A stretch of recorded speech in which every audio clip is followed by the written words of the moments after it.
አንድ በዲፕሎማሲ ብዙ ጊዜ ኢትዮጵያን የምተችበት ነገር ይሄ ሪቨርስ ይሄኛው ተቃራኒ ነበር መሆን የነበረበት። ካይሮ አልነበረችም መምራት የነበረባት ይሄን የአፍሪካ ቀንድ አልነበረም። ምግብ አለ በቋሚነት ጀነራል ምግብ አለ፣ ከዛ ደብረጽዮን አለ፣ ከዛ ኢሳያስ አፈወርቂ አለ። ከዛ ባንዳ ውስጥ ፋኖ የለም ማለት ነው ወይ የሚል ጥያቄ ባንዳ ባዳ የሚባለው ውስጥ መንግስት እያካተተው አይደለም። ኤርትራስ ኢንተረስት ምንድነው? ኤርትራ ኢንተረስት ከግብጽ ጋር አላ የሚያደርገው ከግብጽ ጋር አንድ የሚሆነው ኢትዮጵያን አፍኖ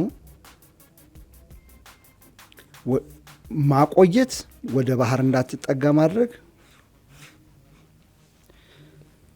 ወደ ኢትዮጵያ የሚገባ ከሆነ ደግሞ በባህር በኤርትራ ቁጥጥር ስር ነው ኢትዮጵያ የሚገባው፣ በኤርትራ ቁጥጥር ስር ነው። አለበለዚያ ማንም አይገባም። ይሄ ነው የኤርትራ አቋም። መራበት አይዲዮሎጂ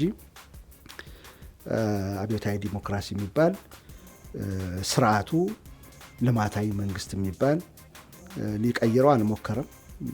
በፊት ትንሽ ምልክቶች ነበሩ።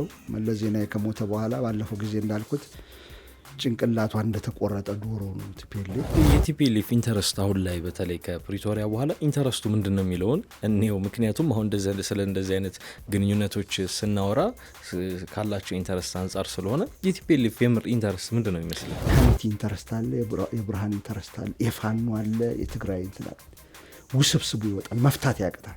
በዛ ላይ ምን ይጨመርበታል? ገንዘባቸውን ስለሰጡ ዝም ብሎ ወደ ቤት አይሄዱ፣ መሳሪያቸውን ስለሰጡ ወደ ቤት አይሄዱ፣ ሊጫኑ ይፈልጋል። አፄ ዮሐንስ ለምሳሌ አፄ ቴዎድሮስን አሳልፎ ሰጥተዋል እንግሊዝ። ግን ያስቀመጧት ነጥብ ነበረች፣ ኢዝ ኖት አባውት ኢትዮጵያ። ይሄ አሁን የምፈቅድላችሁ መንገድ ኢትዮጵያ እንድትቆጣጠሩ አይደለም። እንዲያስቸገረ ንጉሥ አለ፣ እኔ ንጉሠ ነገሥት መሆን እፈልጋለሁ፣ እሱም ብቻ። ትግራይም 9 ኦሮሚያም 9 ደቡብ ደግሞ ተጨፍልቆ እንዳለ 9 የሚሆኑበት ምክንያት ማዕከላዊ ኮሚቴ ውስጥ ሲባል አይ ቲፒኤልኤፍ ዋጋ ከፍሏል፣ ይህን ስርዓት ለመቀየር ነበር መልሱ። ግብጽ ጠቅላላ ኢትዮጵያ ላይ ያለ ፖሊሲ የሚመነጨው ከዚህ ነው። ቀይ ባህር ላይ ኢትዮጵያ እንዳትገኝ ትፈልጋለች። የፖለቲካ ባላንሱን ያዛበዋል፣ የፓወር ባላንሱን ያዛበዋል። ኢትዮጵያን ከፍተኛ ሌቨሬጅ ይሰጣታል። አናቱን ተቆጣጥራ በስዊዝ ካናል እግሩ ላይ ግን ኢትዮጵያ እንድትገኝ አትፈልግም። ባቤል መንደብ መግቢያ ጋር አንዱ እሱ ነው። ሁለተኛው አባይን እንዳንገድም ማድረግ ነው። አላይ የሚያደርጉት በምንድን ነው? ከቲፒኤልኤፍ ወይም ከትግራይ። ድርጅታችን ሰመር ሪል ስቴት ከዚህ ቀደም በሴቶች አደባባይ የገነባቸውን ቤቶች እንዳስረከበ ይታወቃል። በተመሳሳይ በእንግሊዝ ኤምባሲ ሳይታችን ግንባታውን በጀመርን በጥቂት ወራት ውስጥ የፋውንዴሽን ስራና ሽያጭ አጠናቀናል። አሁን ደግሞ በደንበኞች ጥያቄ መሰረት በቡልጋሪያ ከአፍሪካ ህብረት ጀርባ መኖሪያ ቤቶችንና የንግድ ሱቆችን ለሽያጭ አቅርበናል። ቤቶቹን በካሬ ከ700 ሺህ ብር ጀምሮና ከ50% ከወለድ ነጻ ባንክ ብድር ጋር ያገኛሉ። በተጨማሪም ቀድመው ለሚመጡ 10 ደንበኞች እስከ 3 ሚሊዮን ብር የሚደርስ ቅናሽ አዘጋጅተናል። ለበለጠ መረጃ ከታች ባለው ስልክ ይደውሉ። ሰመር ሪል ስቴት። አክብሮታዊ ሰላምታችን በያላችሁበት የዓለም ዳርቻ የደረሳችሁ የተወደዳችሁ የአንድ አፍታ ሚዲያ ቤተሰቦች፣ ከአንድ አፍታ ወደ እናንተ የሚደርሰው የአንድ አፍታ ትንታኔ ዝግጅታችን ተጀምሯል። እንደተለመደው ከአማረ መኮንን ጋር ወቅታዊ ጉዳዮችን እያነሳን የምንወያይ ይሆናል። እናንተም እንግዲህ ሀሳብ አስተያየታችሁን እያጋራችሁን አብራችሁ እንድትቆዩ ግብዣችን ነው። አሚጎ እንኳን ደህና ቆየን። በርከት ያሉ ጉዳዮችን ለማንሳት እንሞክራለን። በተለይ ዛሬ የመረጥነው አንድ አጀንዳ በስፋት ሊያወያይ ሊያነጋግር የሚችል ነው። በተለይ ባለፉት 3 እና 4 ወራት በመንግስት በኩል ትልቅ ቦታ የተሰጠው ስም እየተጠራም በጠቅላይ ሚኒስትሩም ፊልድ ማርሻሉም የተለያዩ ወታደራዊም ሆኑ ፖለቲካዊ አመራሮች የሚሰጧቸው አስተያየቶች ጋር የሚገናኝ ነው። እሱን ነገር እናነሳዋለን። ለዚህ ውይይታችን መነሻ የሚሆነን ግን ባለፈው እሁድ ትግራይ ክልል ፕሬዝዳንት አድርገው ራሳቸውን የሾሙት ዶክተር ደብረጽዮን ገብረ ሚካኤል በመቀሌ በአንድ መድረክ ላይ የሰጡት አስተያየት ነው። ከውጭ ኃይሎች ጋር ግንኙነት እንዳለ ያንን አሁን ተከበናል የሚሉት ደብረጽዮን የብልጽግና ከቦናል፣ ይህን ከበባ ለመስበር ደግሞ የውጭ ኃይሎች እንደ አጋር አሉን እና ያንን እንደ ስትራቴጂክ አጋርነት ይዘን አብረን እንቀጥላለን። የዚህ ከውጭ ኃይሎች ጋር የምናደርገው ትብብር ደግሞ አንድም ይህንን መንግስት ከማስወገድ ጋር የሚያያዝ እንደሆነ ፍንጭ የሰጡበት ንግግር ነው። ከዚህ በተጨማሪም 24 ሰዓት ቀንና ሌሊት የድሮን ክትትሎች እየተደረጉብን ነው፣ ሰራዊትም ማስጠጋቱን የሰራዊት እንቅስቃሴን በትግራይ ዙሪያ እንደቀጠለን የሚል ነገር አንስተዋል። አቶ አማኑኤል አሰፋ ደግሞ የምክትላቸው ባለፈው ሳምንት በሰጡት አስተያየታቸው ላይ ጽምዶ መሬት ላይ ያለ ነገር አይደለም የሚል ነገር አንስተዋል። የመንግስት ሚዲያዎች በተለይ ነፋናና ኢቲቪ የኢትዮጵያ ዜና አገልግሎትን ጨምሮ ማህበራዊ ገጻቸው ላይ አንተም ሞኒተር ስታደርግ ተመልክተዋል ብዬ አስባለሁኝ። ጽምዶን በተመለከተ በቀን ውስጥ ከ3 እና 4 በላይ ልጥፎችን እያሰራጩ ነው። ይሄ ምናልባት በመንግስት በኩል ጽምዶን በተመለከተ የተያዘውን አቋም የሚያሳይ ነው። ጽምዶን እናነሳለን በስፋት ከውጭ ኃይሎች ጋር መተባበር ለኢትዮጵያ ከዚህ ቀደም በነበሩ ታሪኮች አዲስ ባይሆንም አሁን ግን ምን አይነት ውጤት ይኖረዋል የሚለውን ነገር እናነሳለን። ከዛ አስቀድመን ግን የደብረጽዮን ንግግር እንዴት አየኸው? ስም አልጠሩም፣ ስም አልጠቀሱም። ነገር ግን የውጭ ኃይሎች ሲሉ ማን እንደሆነ መገመት እንችላለንና ንግግራቸው እንዴት አየኸው? መልስም ይመስላል ንግግራቸው የመነጨው እንዳልከው የኢቢሲ የመንግስት እንትኖች የሆኑ ወኪል የሆኑ ወይም ደግሞ በመንግስት የሚተዳደሩ የዜና ጣቢያዎች ሰሞኑን በጣም የተያያዙት ነው። ይሄ ከባንዳዎች ጋር መተባበር፣ ባዳና ባንዳ የሚባል ቃል ደግሞ ገብቷል። ባለፈው እሱን ስተች ነበረ። እንደዚህ መፈራረጅ ለመቀራረብ ጥሩ አይደለም እያልኩ ኤኒዌይ ቀጥሏል። እና አንድ ያየሁት ትሬንድ ትንሽ ተመልካቾቻችን አስተውሎት ከሆነ አላቅም፣ ኢቢሲ የኢትዮጵያ ብሮድካስቲንግ ኮርፖሬሽን በሚለጥፈው በቀን 3-4 በሚለጥፈው የባንዳነት ፍረጃ ላይ ፎቶዎች ያስቀምጣል። እና ፎቶዎቹ የሞንጆሪኖ ይኖርበታል፣ የግብፁ አልሲሲ አንዳንድ ይኖራል፣ አንዳንድ አይኖርም። ምግብ አለ በቋሚነት ጀነራል ምግብ አለው። ከዛ ደብረጽዮን አለ፣ ከዛ ኢሳያስ አፈወርቂ አለ። ከዛ ባንዳ ውስጥ ፋኖ የለም ማለት ነው ወይ የሚል ጥያቄ። ባዳ የሚባለው ውስጥ መንግስት እያካተተው አይደለም ፋኖን። ስለዚህ ጥሩ ነው ማለት ነው፣ ለመደራደር ሊሆን ነው ምናምን እያልኩ አስባለሁ። አንዳንድ ጊዜ እዛ ውስጥ ካልከተተው አልተፈረጅኩም ብሎም ካሰበ ከፋኖ ጋር ንግግር ሊደረግ ወደ ሌሎቹ ደግሞ ቀስ እያለ ወደዛ ሊመጣ ይችላል። ወይስ ፋኖ ደግሞ በግልጽ እዛ ጽምዶ ላይ የለበትም ወይ ሌላ ያገኙት ነገር ይኖራሉ ብዬ ሳስብ፣ አሚኮ ደግሞ የአማራው ሚዲያ ኮርፖሬሽን ደግሞ ፋኖን ይከታል፣ እነ ዘመነን ያስቀምጣል። እንደውም በተደጋጋሚ ህወሓትን የአማራ ህዝብ ታሪካዊ ጠላት እያለ ነው ገልጸው ጀነራል ተፈራን ያስቀምጥና አሁን ደግሞ ባንዳዎችን ይከታል። እንደ ሀገር ሰሞኑን ሲሯሯጥ የነበረ ሲዘዋወር የነበረ የምክክር የሚባል ኮሚሽን ተጀምሯል። ምክክሩ አንዳንድ እንትሮች አሉበት። እስከ 2ኛ ቀን አልተጀመረም እየተባለ ነበር። ግን አሁን ለምሳሌ ስገባ ከተወያዮቹ አንዱ አህመዲን ጀበል ከተወያየ ነው ነገር ውስጥ አንዱ ኢትዮጵያ የማናት የሚል የባለቤትነት ጥያቄ የሚል ስላየው ውይይት ጀምረዋል ማለት ነው።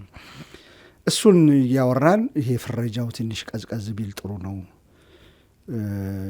የሚል ሀሳብ አለኝ። ግን ደብረጽዮን ያነሱት አሁን ሀሳብ መንግስት ከሚያቀናቅናቸው ጋር ይሄ ታሪካዊ ጠላቶቻችን ጋር እየሰሩ ያሉ ኃይሎች ሲላቸው አዎ እየሰራን ነው የሚል የማረጋገጫ መልስ፣ የንዴት መልስ ይመስላል የሰጡት። እሱ እንዳለ ሆኖ ከንግግራቸው እሱን ከተረዳ ከዛ 24 ሰዓት ድሮን ይከታተለናል ብለዋል። ዝግጁ ነን፣ መንግስት ለሚያመጣ ሁሉ ነገር ዝግጁ ነን ብለዋል። የምክክር ኮሚሽን ውስጥ አንገባም ብለዋል ባለፈው። ይሄ የደብረጽዮን ንግግር ነው። ግን የተነሳንበት አንተ ያነሳኸው ይሄ ከጠላት ጋር የመተባበር ጉዳይ በታሪክ አለ፣ በጣም ሰፊ ታሪክ አለ ኢትዮጵያ ውስጥ እንደ መገለጫ ማንሳት። ምክንያቱም እያንዳንዱ ባህል የራሱ ሕጸጾች ስለሚኖሩበት፣ እያንዳንዱ ህብረተሰብ ጥቁር ጠባሳዎች ስለሚኖሩበት፣ እያንዳንዱ እንደ ኢትዮጵያ መገለጫ ማንሳት አልፈልግም አይደለም። ምን ለማለት ነው? በጣም ሰፊው ህዝብ ማይጨው ላይ የሚዘምተው በጣም ሰፊው የኢትዮጵያ ህዝብ ነው።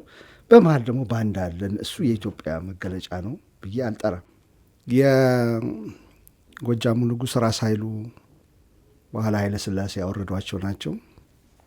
ራስ ኃይለ ሥላሴንና ነው ራስ ኃይሉንና ደጃች ባልቻን ከቦታቸው ማንሳታቸው ነው አንደኛ ኃይለ ሥላሴን ፍጹማዊ የሆነ ስልጣኑን የማይበትን ኮንሶሊዴት ሲያደርጉ ፓወራቸውን ጠቅላይ ያደረጋቸው ሁለቱን በሚኒሊክ ጊዜ እንግዲህ ሁሉም የራሱን ያስተዳድር ነበርና ዘመዶቻቸውን ለመሾም ራስ ኃይሉን አነሱ፣ ባልቻ ባነፍሶን አነሱ። ባልቻ እንዳውም እዚህ ወጨጫ ተራራ ላይ መድፍ ደቀለው ሊዋጉ ነበር ይባላል። ግን ራስ ኃይሉ በባንዳነት ደግሞ በራስ ኃይሉ ጊዜ የሚነገር ታሪክ አለ። ጣሊያን ከያዘች በኋላ ኢትዮጵያን ከያዘች በኋላ ሳይሆን የአምስት ዓመቱ እንትን ላይ ሊቢያና ሶማሊያ ላይ የሚዋጉ ሊቢያ በተለይ ሊቢያ ላይ የሚዋጉ ኢትዮጵያውያን ነበሩ። ኤርትራውያንም ኢትዮጵያውያን የተመለመሉ። ከዛ ዝም ብሎ እየሄዱ ስም ይመዘገባል። በራስ ኃይሉ ስለ ያሉ ሰዎች እየሄዱ ይመዘገባሉ። እና ጣሊያኖች ምን ብለው ቀለዱ ይባላል። ራሱ ራስ ኃይሉ መጥቶ የሚመዘገበው መቼ ነው አሉ እየተባለ ይወራልና አለ በአንዳነት። ከዛ በኋላ ትልቅ ሰዎችም የነበሩና ከበደ ሚካኤል በኢትዮጵያ ስነ ጽሁፍ ታሪክ ውስጥ ናፈወርቅ ገብረ ኢየሱስ ይወራል። ዋና መገለጫ አይደለም ግን ብዬ አስባለሁ። ለዛ ነው ስሙን ብዙም አይመቸኝ። ከዛ ውስጥ ኢቭን በአድዋ ጦርነት ልባቸው የሸፈተ በጣሊያን ሊሬ ልባቸው የሸፈተ አሉ። ብዙዎቹ ግን ራስ መኮንንን ጨምሮ አታለው ቀጥሎ ወደ ኢትዮጵያ መንግስት ነው የመጡት። አታለው ባንዳ መስለው ከተነጋገሩ በኋላ መጥተው የትግራይ ገዢዎችም እንደዚህ አውቀው አታለው ጣሊያንን ባንዳ መስለው ከዛ ከሚኒሊክ ጋር የተሰለፉትና ግን የተሸወዱም አሉ። ያቺ ጥቂት እንትን ትልቁን አትይዘው። ትልቁን ምስል የኢትዮጵያውያንን ምስል አገርን የመከላከል ከውጭ ኃይሎች ጋር አለመተባበር የሚለውን ምስል የሚያሳየን ትልቁ ነው። አሁን በፊት ለፊት ሲነገር ይሄ በጣም እየገረመኝ ነው። በደብረ ጽዮን በተማሪዎቹ ንቅናቄ ጊዜ በኢትዮጵያ ስቱደንት ሙቭመንት ጊዜ ሶማሊያ የኢትዮጵያን መሬት ስትወር ኡጋዴን ጨምሮ እዚህ መተሐራ ሸዋ አርባ ነው የሚባለው አዋሽ አርባ እዛ ድረስ የኛ ግዛት ነው ብለው እንትን ሲሉ ዚያድ ባሬ በፉከራ ሲመጣ በሚያስደንቅ ሁኔታ አሳፋሪ በሆነ ሁኔታ የሶማሊያን መንግስት ሪቮሉሽናሪ ነው ዓለም አቀፋዊ ወዛደርነት ይለምልም ምናምን ብለው ሶሻሊስት ስለነበረ ጊዜው የዚያድ ባሬ መንግስት የደገፉ ነበር። አገራቸውን ሲወጋ ከተማሪ ስማቸውን መጥቀስ አልፈልግ ስላለፈ አሁን ከተማሪ ሙቭመንት ትልልቅ ከሚባሉት ድርጅቶች ውስጥ ጫካ የነበሩትን ጨምሮ ጫካ ለትጥቅ ትግል የገቡት የሚያሳፍር ታሪክ አስመዝግበዋል። እዛ ላይ ሁልጊዜ ናሽናል ኢንተረስት ብሔራዊ ጥቅምና ለብሔራዊ ጥቅም ስትል የሀገርን ሉዓላዊነት ለማስጣት እዛ አውጥተህ ስትል የራስን ጭቆና ተቀብለህ መኖር አለብህ ወይ የሚለው በጣም አከራካሪ ነጥብ ነው። አንዳንዶቹ ኖ እንደዚህ እየተበደልኩ ማንም ከማንኛውም ኃይል ጋር ተባበራለሁ ይሄንን ለመጣል ወደሚል ይገፋሉ። አንዳንዶች ኔቨር ይሄ የራሴ ሰው የቤት ስራ ነው፣ ይሄ እንደ ሀገር የቤት ስራችን ነው፣ የቤት ስራ ላይ እንፋለማለን፣ እርስ በርስ ሰላም ይሆናል ይወርዳል። አንዳንድ ጊዜ ደግሞ እንቃመሳለን በቡጤ። ግን የሌላን አሳልፌ የሀገሬን እንትን አልሰጥም ለሌላ። እንዳውም እንዲህ የምንጣላው ሰዎች ከሌላ ከመጣብን ውጭ ይታረቃሉ እዚህ ካለው ሰው ጋር ወገኔ በኋላ የሚተርፈው አገር ነው። እዛው ላይ እንደፈለግን ሜዳችን ላይ እንደፈለግን እንሆናለን። ከውጭ ግን ከመጣና ከተያዘ በኋላ ይሄ ነገር ዋጋ የለውም። ታሪኩ እንደዛ ነው። የኢትዮጵያ ታሪክ በአብዛኛው ውስጥ ሲፏከት እርስ በርስ ሲጋጭ፣ አንዱን ለማስገበር ብዙዎችን ሲጨርስ ሲገድል ሲያስር ይቆይና በግዞት ሲልክ ይቆይና የውጭ ኃይል ሲመጣ አሁን ጊዜያዊ እርቅ ይፈጥራል እስኪያባረር ድረስ የውጭ ኃይል ከተባረረ በኋላ ድጋሚ ደግሞ እዛው ውስጥ ይገባል። ኢትዮጵያ ታሪክ ይሄ ነው በአብዛኛው። አሳልፎ አጼ ዮሐንስ ለምሳሌ አጼ ቴዎድሮስን አሳልፎ ሰጥተዋል እንግሊዝ። ግን ያስቀመጧት ነጥብ ነበረች፣ ኢትስ ኖት አባውት ኢትዮጵያ። ይሄ አሁን የምፈቅድላችሁ መንገድ ኢትዮጵያ እንድትቆጣጠሩ አይደለም። እንዲያስቸገረ ንጉሥ አለ፣ እኔ ንጉሠ ነገሥት መሆን እፈልጋለሁ፣ እሱን ብቻ እና የእንግሊዝን ሰዎች አስሮ ቁጭ አድርጓል። እንግሊዞች የተደራደሩት በሱ ነው። እሱን ማርከን ያንን እንትን ኒውትራላይዝ አድርገን የእሱን ስጋት ተመልሰን ነው የምንወጣው፣ መሳሪያ ደግሞ ይሰጥሃል ብለው ዮሐንስ አድርገዋል። ግን በኢትዮጵያ አልተደራደሩም። አጼ ቴዎድሮስን ግን አሳልፎ ሰጥተዋል። ሚኒሊክ ከጣሊያኖች ጋር ብዙ መሳሪያ ተቀብለዋል። ከሌሎችም ሀገሮች መሳሪያ ተቀብለዋል። እንትላን ለመውጋት ዮሐንስን ለመውጋት በጀርባቸው ብዙ አሲረዋል። አንዳንድ ጊዜ ዮሐንስ ሲዋጉ ከእንትኖች ጋር እንዳውም ይዳከምልኝ እንጂ በኋላ እኔ ጠቀልለዋለሁ እያሉ አቁመዋል።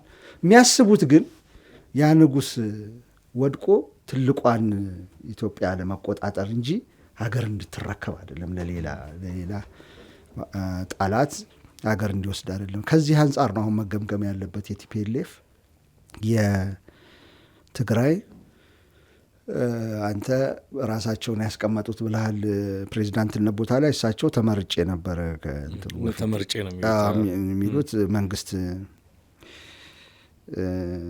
አስወገደኝ እንጂ ከዛ ከሰሜኑ ጦርነት በኋላ ወይም ሲጀመር ከተጀመረ በኋላ አስወገደኝ እንጂ እንዳው 100% ነው መሰለኛል ምርጫ የተካሄደ ነው የሚሉት። እሳቸው ከውጭ ኃይሎች ጋር እንተባብራለን ብለዋል። ያው የተማሪዎቹን ጊዜ ንግግር ነው ያስታወሰኝ። ሲተባበሩ ግን በምን አይነት መንገድ ነው የሚለው ወሳኝ ጥያቄ ነው። ኮዝህን ፍትሐዊ ምክንያትህን አሳልፈህ ትሰጣለህ ወይ ለሌላ ለባዕድ አካል? ከግብጽ ጋር አተባበራለሁ ካሉ የቲፒኤልኤፍ ወይም ደግሞ ደብረጽዮን የትግራይን ህዝብ ወክያለሁ ካሉ የትግራይ ህዝብ ኢንተረስትና የአልሲሲ ኢንተረስት ምንድን ነው የሚገጥመው? የትግራይ ህዝብ በኢትዮጵያ መዋቅር ውስጥ አሁን ባለው ህገ መንግስት የሚሆን አሁን ባለው ክልል አወቃቀር የሚሆን ምን ሲሰራ ፕላትፎርም አለው አብሮ የሚያወራበት፣ ቢያንስ ቋንቋ አብሮ የሚያወራበት ህገ መንግስት አለው። ምክር ቤቶች አሉ፣ ዘመዛም የክልልም አለ፣ የፌዴሬሽን ምክር ቤት አለ፣ የተወካዮች ምክር ቤት አለ። አሁን ተገፍተው ይጡ እንጂ ስልጣኑን የያዙ ደግሞ ማዕከላዊ ስልጣኑን የያዙ የትግራይ ተወካዮች ምናምን ነበሩ። ስታወራ የምታወራበት መደላድል መድረክ ነገር አለ። የግብጽ ኢንተረስት ምንድን ነው? የትግራይን ህዝብ ጥቅም ማስጠበቅ ነው ወይ? የቲፒኤልኤፍ ኢንተረስት አሁን ላይ በተለይ ከፕሪቶሪያ በኋላ ኢንተረስቱ ምንድን ነው የሚለውን እኔው። ምክንያቱም አሁን ስለ እንደዚህ አይነት ግንኙነቶች ስናወራ ካላቸው ኢንተረስት አንጻር ስለሆነ የቲፒኤልኤፍ የምር ኢንተረስት ምንድን ነው ይመስላል?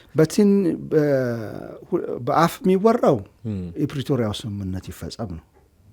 ፕሪቶሪያው ስምምነት ስደተኞች ይመለሱ፣ የትግራይ ሉዓላዊ ግዛት እንደነበረበት ይሁን፣ ስታትስ ኳንቴው ይመለስ። ይሄ ዲዲአር የሚባለው እንግዲህ በአፋ ያወሩታል፣ ግን እኛም ፈቃደኛ ነን ይላሉ ለመተግበር። ከዛ ድርድር አድርገው ከኢትዮጵያ ህገ መንግስታዊ ስርዓት ውጭ ነን ነው ብለው የሚያስቡት። ከዛ ድርድር አድርገን ወደ ኢትዮጵያ ህገ መንግስታዊ ስርዓት ማዕቀፍ ውስጥ እንገባለን ሲሉ ጥያቄው ከፍ ይላል፣ ከፕሪቶሪያው ስምምነት ከፍ ይላል። እዛ ላይ ያለው ጥያቄ ምንድን ነው ስትለኝ በጣም ብዙ አይነት ጥያቄዎች አሉ። ሲጀመር ቲፒኤልኤፍ ሲገፋው የነበረ ወይም ደግሞ ኦልሞስት ሲያመልክበት የነበረ ወይም ደግሞ ሲጠቀምበት የነበረው ይሄ ልማታዊ መንግስት የሚባለው ስርዓት አለ። ከአብይ ጋር በጣም ነው የሚቃረኑት። አብይ ሊበራላይዝ የማድረግ ወደ ፍሪ ኢኮኖሚ ለማድረግ የውጭ ጣልቃ ገብ ብዙና አይኤምኤፍን ምናምን የማስተናገድ ምናምን አለ። ኖ ነው የሚለው የቲፒኤልኤፍ እንትን ልማታዊ መንግስት ራሱን የቻለ እንኳን አይደለም፣ ግን እነዚህ ነገሮችን ከፍቶ የማይሰጥ ዋና የሚባሉ ሴክተሮችን ከፍቶ የማይሰጥ ልማታዊ መንግስት ነው የሚሉት በትልቁ ስታዩ ማለት ነው። ህገ መንግስቱ ላይ ድርድር ማድረግ አይፈልጉም። በአፍ ይላሉ፣ ግን የኛ ሌጋሲ ብዙ ሺህ ወጣቶች ያለቁበት ሌጋሲ ትሩፋታችን ይሄ ነው፣ ህገ መንግስቱ ሊነካ አይገባም ነው የሚሉት። በውይይት በንግግር ነው መቀየር ያለበት ይላሉ፣ ግን ውሸት ነው። ቲፒኤልኤፍ አርጎ አያውቅም እንደዛ። አሁን ደግሞ እንዳየው የአብይ መንግስት ደግሞ የተወሰኑ እንትኖችን ማሻሻል እፈልጋለሁ ይላል። እንደ ፖለቲካ ፓርቲ ሪፕሬዘንቴሽን ላይ ከፍተኛ ጥያቄ አላቸው። በፊት የማዕከላዊ ኮሚቴው የኢህአዴግ 8 ሰዎች ተወጣጡበት 9 አይደለም 36 ናቸው አንደኛ። ስለዚህ ከአራቱ ድርጅቶች 9 ተወጣጠው ከዛ አጋር የሚባሉ ደግሞ አሉ። እኩል ነበረ ሪፕሬዘንቴሽን፣ ድምጻቸው እኩል ነበር እዛ እንትን ውስጥ። እሱ ፈረሰና ሞኖሊቲክ ፓርቲ ሆነ። አሁን እንደ ብአዴን እንደ ምናምን አይደለም የምታወራው፣ አሁን ተቀይሯል እሱ። ያኛው ተቸኩሎ ነው የተደረገው፣ እኛ የለንበትም፣ ያ ሪፕሬዘንቴሽናችንን ያሳንሳል የሚል ጥያቄ አላቸው። አሁን በቁመትህ በቁመናህ ልክ ሊሆን ነው፣ በህዝብ ብዛት ልክ ሊሆን ነው። ብዙዎቹ በትግራይ በኩል ያሉ የቲፒኤልኤፍ ነቃፊዎች ድሮም እንዲህ ነበር መሆን ያለበት፣ እኛ እንድንከበር ከቁጥራችን አንጻር እንድንከበር ኢንዲቪጁዋል ቤዝ ሲቲዝን ላይ ያተኮረ ነበር ፖለቲካዊ ስርዓት መመስረት የነበረበት ወይም ደግሞ መስፈን የነበረበት እንጂ እኛን በኋላ አጋልጦ የሚሰጥ የኦሮሚያ ክልል የሚባል አንድ ነቃፊ ተችል በለው ባለፈው ጊዜ ሲያወራ አማራ ክልል የሚባል ፈጠረ ቲፒኤልኤፍ። አልነበረም ከ83 በፊት። ኦሮሚያ ክልል የሚባል ፈጠረ፣ አልነበረም። ብዙዎቹ የድሮ ይመስላቸዋል፣ ግን 83 ላይ ነው እነዚህ ክልሎች የተፈጠሩት። ክፍለ ሀገሮች ነበሩ የተለያዩ። ትልልቅ ህዝብ ያለባቸውን ክልሎች ፈጥሮ ቲፒኤልኤፍ፣ እሱ ግን ማይኖሪቲ ትንሽ ህዝብ ያለበትን ቦታ ይዞ እስከ መቼ ለመዝለቅ ነበር ያሰበው? አንዳንዶች የሚጠይቁት ጥያቄ ይሄ ነው። እስከ መቼ ዶሚኔት አድርጎ እንደ ኢህአዴግ እስከ መቼ ይዘለቃል? እነዚህ ትልልቅ እንትኖች ክልሎች ህዝባቸው ብዙ ነው። አንድ ቀን ከወጣት ከስር ይመጣል። እንዴ እኛ እኮ ትልቅ ህዝብ ነን፣ እኩል መወከል የለብንም እዛ? በምርጫ ቢሆን ሌላ አይነት ስርዓት አለው። ይሄ ፈርስት ፓስት ፖስት የሚባለው ሳይሆን ሌሎች አይነት እንትኖች አሉ ሪፕሬዘንት የምትደረግበት። ግን እዛ ፓርቲ ስትራክቸር ላይ እንዴት 40 ሚሊዮን ያለው ህዝብና 3 ሚሊዮን ወይ 6 ሚሊዮን ያለው ህዝብ እኩል እንዴት ድምጽ ይኖራቸዋል የሚል ጥያቄ እንዴት ይመጣል ብሎ አላሰበም ወደፊት ቲፒኤልኤፍ ብለው የሚነቅፉ ሰዎች አሉ። አሁን ተቾቹ ከዛ መውጣት ነበረብን። ይሄም አንድ ጥያቄ ሆኖ የቲፒኤልኤፍ እኩል ነው መሆን ያለብኝ ከእነንትኖች ጋር። ለምንድነው ሲባል በፊት ግልጽ አይወጣም ነበረ። ብዙ ጥያቄዎች ነበሩ። ለምንድን ነው አማራም 9 ትግራይም 9 ኦሮሚያም 9 ደቡብ ደግሞ ተጨፍልቆ እንዳለ 9 የሚሆኑበት ምክንያት ማዕከላዊ ኮሚቴ ውስጥ ሲባል አይ ቲፒኤልኤፍ ዋጋ ከፍሏል፣ ይህን ስርዓት ለመቀየር ነበር መልሱ። ዋጋ ከፍሏል። በእንደዚህ አይነት እኩልነት ካልሄድን በስተቀር ድሮ ወደ ነበረው ስርዓት ነው የምንመለሰው፣ የምንጨቆንበት። ያንን ለማስወገድ ነው ፊልም ያካሄደው እና ይገባኛል ብሎ ነው የሚያስበው። ግን ያ ትውልድ መጣና እንዳየኸው ወጣቱ መጣና ልክ አይደለም የቲፒኤልኤፍ ስርዓት አለ። ግን ምንድን ነው የሚፈልጉት ስላልከኝ ከፕሪቶሪያው ከፍ ብሎ አይዲዮሎጂ የሚመራበት አይዲዮሎጂ አብዮታዊ ዲሞክራሲ የሚባል ስርዓቱ ልማታዊ መንግስት የሚባል ሊቀይረው አልሞከረም። በፊት ትንሽ ምልክቶች ነበሩ። መለስ ዜናዊ ከሞተ በኋላ ባለፈው ጊዜ እንዳልኩት ጭንቅላቷ እንደተቆረጠ ዶሮ ነው ቲፒኤልኤፍ። ሊቀይሩ የሚችሉ ጥናቶችን ምናምን ማድረግ ነበረበት፣ ግን አላደረገም።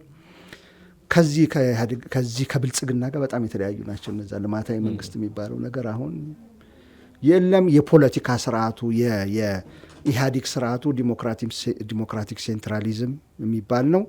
ዲሞክራሲያዊ ማዕከላዊነት ይባላል። የነቁ ልሂቃን የኢህአዴግ ልሂቃን ስለኛ ስለ ህዝቦች ይወያዩልናል። በቃ ይወያዩና ይወስኑልናል። ከወሰኑ በኋላ ወደታችን ነው የሚሄደው ዲሞክራቲክ ሴንትራሊዝም እሱ ነው፣ ወደ ታች እንዲተገበር ይሄዳል። ስለዚህ መለስ ዜናዊ ውጤት ተኮር ካለ እዛ ቡግና ወረዳ ገብተህ አንድ ገበሬ ብትጠይቅ በ1 ለ5 እንትን ያለ ውጤት ተኮር ብሏል። ከመለስ ዜናዊ እዛ ድረስ እንዲደርስ ይደረጋል፣ ወደ ታች ወደ ላይ አይደለም ስርዓቱ። ዲሞክራቲክ ሴንትራሊዝም የሚባል አሁን ዲሞክራቲክ ሴንትራሊዝም የሚባል የለም፣ ብልጽግና ላይ ፈርሷል። ሲወያዩ አይቷል። 4 ቡድኖች ምናምን አይደለም የሚወያዩት፣ እንደ አንድ ፓርቲ ነው። እንደዚህ አይነት የርዕዮተ ዓለም የፓርቲ አስተዳደር የፓርቲ አመለካከት ሪፕሬዘንቴሽን ከመንግስት እንትኑ ላይ ያለ ሪፕሬዘንቴሽን እንደ ኢህአዴግ እሱ ፈርሷል። ከዛ በኋላ ደግሞ የህገ መንግስት ላይ ያለ ጥያቄ ያለ ህገ መንግስቱ እንደዚሁ ነው መቀጠል ያለበት፣ እኛ የተዋደቅንለት ነው፣ የብሔር ብሔረሰቦች መብት ህዝቦች መብት ብለን የተዋደቅ ነው። እነዚህ ከፍ ያሉ ጥያቄዎች ናቸው። እነዚህ ጥያቄዎች ነው ቅድም ልል የመከርኩት ከግብጽ ከኤርትራ ጥያቄ ጋር ምንድን ነው የሚያመሳስላቸው? ከውጭ ኃይሎች ጋር እንሰራለን ስትል እነዚህ ጥያቄዎች የግብጽ ኢንተረስት ምንድን ነው? ኢትዮጵያ ላይ የግብጽ ኢንተረስት ኢትዮጵያ በውሃ እንዳትጠቀም ማድረግ። በሁለት ናቸው ከፍተኛ ኢንተረስቶቹ፣ 2 ናቸው የግብጽ። አንድ አባይ ግድብ ላይ ነው፣ 2 ቀይ ባህር ላይ። በቃ የግብጽ ጠቅላላ ኢትዮጵያ ላይ ያለ ፖሊሲ የሚመነጨው ከዚህ ነው። ቀይ ባህር ላይ ኢትዮጵያ እንዳትገኝ ትፈልጋለች። የፖለቲካ ባላንሱን ያዛበዋል፣ የፓወር ባላንሱን ያዛበዋል። ኢትዮጵያን ከፍተኛ ሌቨሬጅ ይሰጣታል። አናቱን ተቆጣጥራ በስዊዝ ካናል እግሩ ላይ ግን ኢትዮጵያ እንድትገኝ አትፈልግም። ባቤል መንደብ መግቢያ ጋር አንዱ እሱ ነው። ሁለተኛው አባይን እንዳንገድም ማድረግ ነው። አላይ የሚያደርጉት በምንድን ነው? ከቲፒኤልኤፍ ወይም ከትግራይ። በዚህ ምክንያት ግብጽ ኢትዮጵያ ወደ አባይን እንዳትገድብ ከፍተኛ ጥረት ስታረቅ በዓለም ባንክ፣ በአይኤምኤፍ፣ በአበዳሪ ሀገራት በሙሉ ስታረቅ ቆይታ መለስ ዜናዊ አንድ ከሚመሰገንበት ባህር በር ካሳጡን አንዱ እሱ ቢሆንም ከሚመሰገንበት በዛ በግርግር ጊዜ ያንን የመሰረት ድንጋይ ማስቀመጡ ነው። እሱ ተችሏል።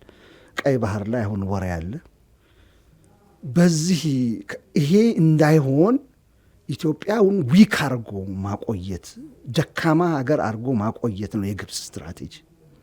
ከጠንክራ ከወጣች ህዳሴ ግድብ ይሰራል፣ ቀይ ባህር ላይ ትወጣለች። ህዳሴ ግድብ ከተሰራ አካባቢውን ሀገራት በኃይል ታስተሳስራለች።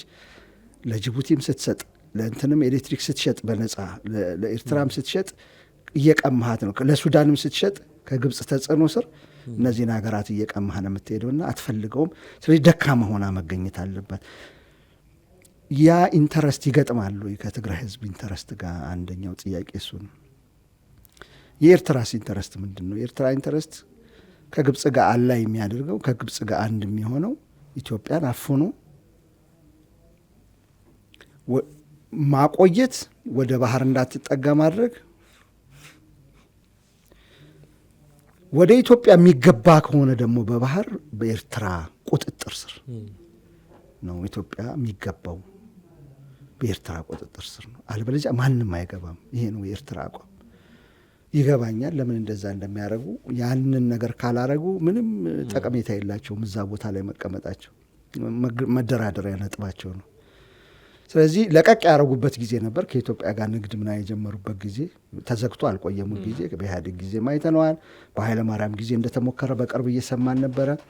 አሁን ደግሞ ዩኤኢ እና ሳውዲ አረቢያ ካስታረቋቸው በኋላ መንገድ ሁሉ መገንባት ተጀምሮ ምናምን ነበር። እሱ ሁሉ የኤርትራ ካልኩሌሽን ወደ ኢትዮጵያ ሲገባ በእኔ ፈቃደኝነት እኔ በምቆጣጠሩ መልኩ ነው መሆን ያለበት። አለበለዚያ ዘጋታለሁ እችን ሀገር ከቀይ ባህር አግልያ ቆይ። ይሄ በዚህ ይመሳሰላሉ ከግብጽ ጋር። እርግጥ ነው የኤርትራ ደጋማው ህዝብ እና የትግራይ ህዝብ አንድ አይነት ነው። ኤትኒካሊ ቋንቋም በባህልም ምንም የምትለየው አይደለም። የቅኝ ግዛት እንትን ነው ያራራቀው እንጂ አንድ በተለይ የደጋማው ህዝብ አማሴንና ወደዚህ ያለው ማለት ነው በቃ አንድ አይነት ህዝብ ነው ማለት ብለህ መጥራት ትችላለህ። ግን እሱ አይደለም የኤርትራ ካልኩለስ። ኤርትራውያን ሲያሰሉ ኤርትራ ማለት የሻዕቢያ ካልኩለስ እነዚህ ሁለቱ ህዝቦች አንድ ላይ ስለሆኑ ተሳስረው ይኑሩ ምናምን አለ። እሱማ ቢሆን እሰየው ነበር።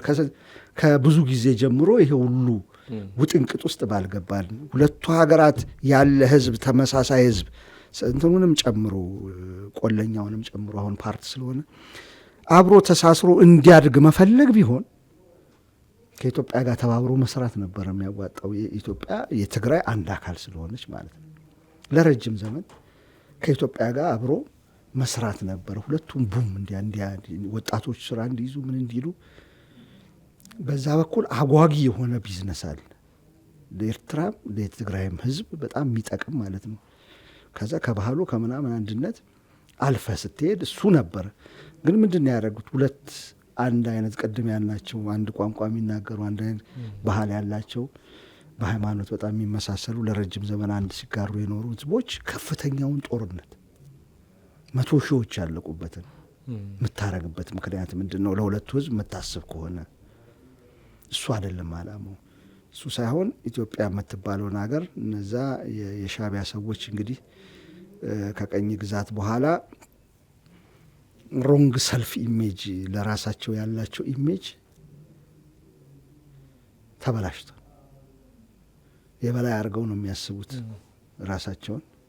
እዛ ካለው ህብረተሰብ በጣም የበላይ አድርገው የምስራቅ አፍሪካ የሲንጋፖር አድርገው ኢትዮጵያን ኋላ ቀር ምናምን አድርገው ምናምን እና እነሱ ሳሎን ኢትዮጵያ ኪችን ነገር አድርገው ነው የሚያስቡት። ሳሎን በደንብ የሚሄድበት የዘነጠ ኢንዱስትሪ የተስፋፋበት ምናምን፣ ኢትዮጵያ ደግሞ እንትኑ የሚወጣበት ሮ ማቴሪያሉ ምናምን ለኤርትራ እንደዛ ነው። ቅኝ ግዛት ነው ያንን ጭንቅላት ውስጥ የከተተው። ድሮ አልነበረም። ከዛ ፊት ያሉ ታሪኮች ብታነብ እንደዛ አይነት አስተሳሰብ አልነበረም። ንቀት ምናምን አለ። ያ ከቲፒኤልኤፍ እንትን ጋር በምን ኢንተረስቱ በምን ይገጥማል? ከውጭ ሰዎች ጋር ሰራለሁ ስትል በምንድን ነው የሚገጥመው? ከሶማሊያ ስጋስ ሶማሌን ነው ሰሞኑን የአሜሪካ ምስራቅ የአፍሪካ ቀንድ ምክትል ልኡክ ናቸው የአፍሪካ ቀንድ የአረብ አገራት ቡሎስ የሚባሉት መጥቶ ሲያነጋግሩ ነበረ። ግብጽ ካይሮ ተገኝተው በፊትም እንደዚሁ እየተመላለሱ እዛ አካባቢ አሁን እንትንንም አግኝተዋል፣ የሶማሊያውንም አግኝተዋል፣ ኤርትራንም ሰዎች አግኝተዋል። አንድ በዲፕሎማሲ ብዙ ጊዜ ኢትዮጵያን የምተችበት ነገር ይሄ ሪቨርስ ይሄኛው ተቃራኒ ነበር መሆን የነበረበት። ካይሮ አልነበረችም መምራት የነበረባት ይሄን የአፍሪካ ቀንድ አልነበረም። ከቅርብ ጊዜ በቃ ከ8 ከምናምን ኃይለ ማርያም ደከም ብለው ነበር። ከዛ በፊት በነበረው ጊዜ በጣም ተቀምታ ነበር። ካርዱ እኛ ጋር ነበር። ብዙ ኳሱ እኛ ሀገር ስር ነበር። የኢትዮጵያ እንዴት አፈትልኮ ወጥቶ አንድ ልኡክ መሪ ስለ አፍሪካ ቀንድ ቀጠና ደህንነት፣ ሴኪዩሪቲ ስለዛም ስለ ዝውውር የመርከቦች ዝውውር ስላለ ነገር ኢትዮጵያን ባገለለ መልኩ ኢትዮጵያ በሌለችበት መልኩ ከሶማሊያ ይሄ ቁጭት አሁን ለውጭ ጉዳይ ሚኒስትር መቅረብ ያለበት ቁጭት ነው። እንዴት እንደዚህ ሊገለበጥ ይችላል? ኤኒዌይ እዛ ላይ የሚመክሩት ሀገራት የአሜሪካውም ሰው የሆኑ እዛ ላይ ሲመክሩ የሚያነሷቸው ነጥቦች የትግራይን የኢትዮጵያን ጥቅም የሚመለከቱ አይደሉም። ታዲያ እንዴት አላያ ይሄ እንዴት አብረን እንስራ የውጭ ኃይሎች ጋር አብረን እንስራ ይባላል? አሁን ቲፒኤልኤፍን ብቻ ለምን ትቀጠቅጣለህ ለሚል ደግሞ ወደ ኢትዮጵያ መንግስት መመለስ ፈልጋለሁ። ኢትዮጵያ መንግስት እንደ ሀገር ይተባበራል ከሌሎች ኃይላት ጋር። ብዙዎቹ የሚያቀርቡል እሱ ነው። ከዩኤኢ እያመጣ እኮ ነው ድሮን የሚደበድበን ምን ይላሉ። በእርግጥ ይለያያል። እንደ ሀገር ስትሆን አማጽ የሆነ ስትገባ የተለያዩ ነገሮች አሉት። ኮንቴክስቱ ይለያያል። ግን በዛ ሚተቹዋል። እኔ ለኢትዮጵያ መንግስት ደግሞ ያለኝ ቅሬታ ምንድን ነው? የዩኤኢንም ሆነ የኳታርንም ሆነ ወይ የቱርክን መሳሪያ ተቀብሎ ፋኖ ላይ ትግራይ ላይ ድብደባ ሲፈጸም ነገሩ እየተወሳሰበ ይሄዳል። እነዚህ ሀገራት በኋላ ምን አይነት ትሬንድ መጥቷል መሰለ ዓለም ላይ ጦርነቱን አንዱ እንዲጨርሰው አይፈልጉም። ምክንያቱም የኃይል ሚዛኑን የአንዱን ከፍ ያደረጉትና አካባቢውንም ይረብሻል ተብሎ ስለሚታሰብ እንዲያልቅ አይፈለግም ጦርነቱ። ከዛ ጠብ ያደረጉልሃል፣ እዛም ይራዘማል ለረጅም ዘመን። ሊቢያ ላይ ሁሉም ላይ የምናየው እሱ ነው። በጣም ይራዘማል፣ ይቋሰላል። እዚህ እንዲያልቅ አይፈለግም። ሲያጥርህ ጠብ ያደረጉልሃል። ሲያጥርህ በደንብ አድርገው ዋንስ ኤንድ ፎር ኦል ደግሞ በደንብ አድርገህ እንትን እንድትለውም አያደርጉ። ይሄ በቃ በዓለም ታሪክ አሁን ትሬንድ ነው። ማንም ሰው የሚከታተል እንትን እንደዚህ በፕሮክሲ የሚዋጉ ሀገራት እያደረጉት ያለው ይሄንን ነው። ችግሩ ምንድን ነው? እንዲህ በቀጠሉት ቁጥር አንደኛ በሚሰጡህ ገንዘብ በሚሰጡህ የጦር መሳሪያ ምናምን ቀስ እያሉ ፖሊሲህን መጫን ይጀምራሉ። ሉዓላዊነትህን መገዳደር ይጀምራሉ። የነሱን ወደ እነሱ ኢንተረስት እንድትመጣ ከፋኖ ጋር ያረከው ትግል ፋኖ የአማራን ሕዝብ ፍትሐዊ ምክንያት አለው ብሎ ብዬን የተነሳሁት ብሎ የሚታገልህ ነው። አንተ ደግሞ አይ እሱን መልሳለሁ ግን ከሬብል ከእንትን ውጣልኝ እያልክ ነው የምትታገለው። መነጋገር የምትችልበትን ነገር ያወሳስቡታል። ከውጭ ይመጡና ሶስተኛ ኢንተረስት ይከቱበታል። የሌላ ሀገር ኢንተረስት የቱርክ ኢንተረስት ይመጣበታል። በዚህ መሀል ያቅታሃል እዚህ መፍታት። አንደኛው ትልቁ ችግር እሱ ነው። መፍታት ያቅታሃል። እዚሁ መፍታት የምትችለውን እንደ ሀገር ተነጋግረህ በኢትዮጵያ ልክ መፍታት የምትችለውን ነገር የአፍሪካ ቀንድ ብሎም እዚህ ሚድል ኢስት ውስጥ ይከቱታል። ኢንተረስቱን ማለት ነው ከፍ ብሎ እሱን ስታስብ ከዚህ ጋር ትደባደባል። መቆሚያ ያጣል። ያኛውን ስታስብ አሁን እየተደረገ ያለው ነገር ይሄ ነው። በሱዳን በኩል መጥተው የዩኤ ኢንተረስት አለ፣ የሀሚቲ ኢንተረስት አለ፣ የብርሃን ኢንተረስት አለ፣ የፋኖ አለ፣ የትግራይ እንትና ውስብስቡ ይወጣል። መፍታት ያቅታል። በዛ ላይ ምን ይጨመርበታል? ገንዘባቸውን ስለሰጡ ዝም ብሎ ወደ ቤት አይሄዱ። መሳሪያቸውን ስለሰጡ ወደ ቤት አይሄዱ። ሊጫኑ ይፈልጋሉ። ይሄ ጦርነትማ ከትግራይ ጋር አይደለም መፍታት ያለበት እንትን ስለመጣ ሱዳን በዛ በኩል እየወጋን ስለሆነ መግባት አለበት። ሱዳን ላይ ወደ ሚድ ይመጣል ማለቂያ ወደ ሌለው። ፋኖ ጋማ ተባብረህ አይደለም መስራት ያለብህ። የፋኖን አቆይ እንዳውም እዛና አንተ አሁን ከኤርትራ ጋር እንትን ማለት ያለብህ ቀይ ባህር ላይ ነው መውጣት ያለብህ። እኔን አግዘኝ እዛ ሳውዲ አረቢያ ጋር ለማረገው ፉክክር።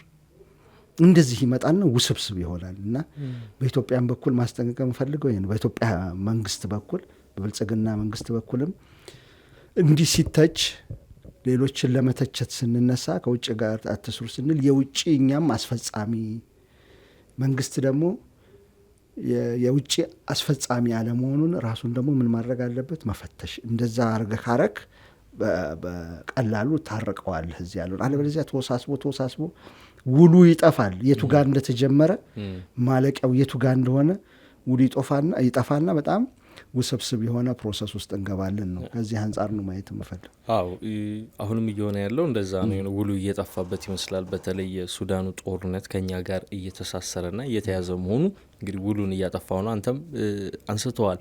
ከዚህ ከባዳነት ጋር ተያይዞ እንግዲህ ፍቹ በራሱ ጥያቄን የሚያጭር ነው። ምክንያቱም አንጻራዊ ነው ብለው የሚወስዱት አሉ። አሁን ባንዳ ተብሎ የሚፈረጁ ሰዎች እንደውም እኛ አይደለንም ባንዳ በሚል እርስ በርስ የመፈራረጅ ነው። አንተ እንዳልከው ግን ይሄ ግንብ የሚፈጠር ነው፣ ለድርድር የሚሆን ነገር የሚዘጋ ነው። እና ጽምዶን በተመለከተ ከዚህ ቀደም እናነሳለን በስፋት ብለን ነበር። ከሰሞኑ ደብረጽዮን የሰጡትን አስተያየት እንደዚሁም ደግሞ በመንግስታዊ ሚዲያዎች ላይ ያየኑን ነገር ተንተርሰን እንግዲህ በጥቂቱም ቢሆን ያለውን ነገር ለመፈተሽ ሞክረናል። በቀጣይም እንግዲህ ሌሎች ሀሳቦች እናነሳለን። ዛሬም ጀላይ እንቋጫለን።